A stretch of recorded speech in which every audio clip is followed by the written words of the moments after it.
Good afternoon. May the Lord give you his peace. Amen. At the Friary, we like to call this Fat Monday. Tomorrow being Fat Tuesday or Shrove Tuesday, or if you're from England, Pancake Tuesday. Is that right? Yeah. So getting ready for Lent, huh? These last couple of days, the deep breath before the plunge. And my friends, there is such an irony happening in the Mass today. These readings are just the readings of the day, and it just so happens that this year these readings coincide with the feast day of Saint Katharine Drexel. Now, I'm going to tell a couple of details about her life, and then we're going to come back to what we see in the readings. And it's so ironic; it kind of has me chuckling a little bit. The Drexel family were very, very wealthy.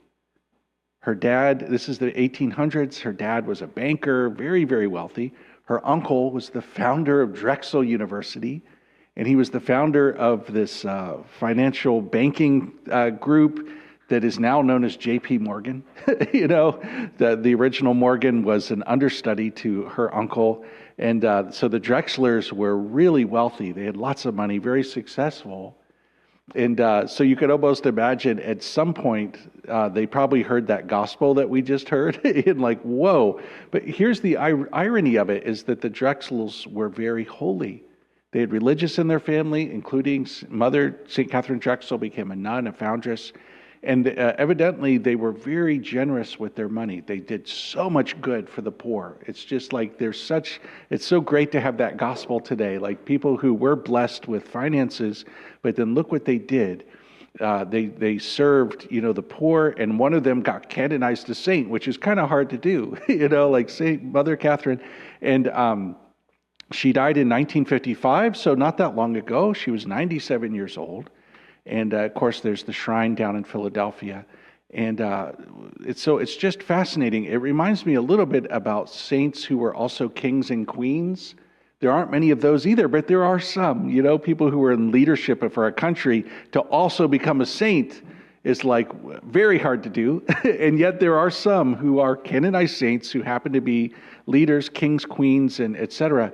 And in every case, these people are known for their love for the poor. Wealthy people who became saints, or kings and queens, presidents who become saints, their love for the poor, serving the poor. So that living of that gospel there. Jesus gives this warning about finances because in another place we'll see in the New Testament that the love of money is the root of all evil. So not money. Money is not the root of all evil. The love of money is the root of all evil. This rich young man clearly had a love of money because when he was told to give it up, he went away sad, which is sad because he could have been one of the 12 apostles. He could have been, And so the Lord does give some people a calling, like, for example, priest and religious, to give up everything to follow Jesus, And one of the greatest examples is Mother Teresa of Calcutta, right, sister? Who did the most good for the most poor people of anyone. Like, it's amazing the fruitfulness of this little woman's life. And yet she was also friends with very wealthy people who helped pay for things. And she became an occasion for them.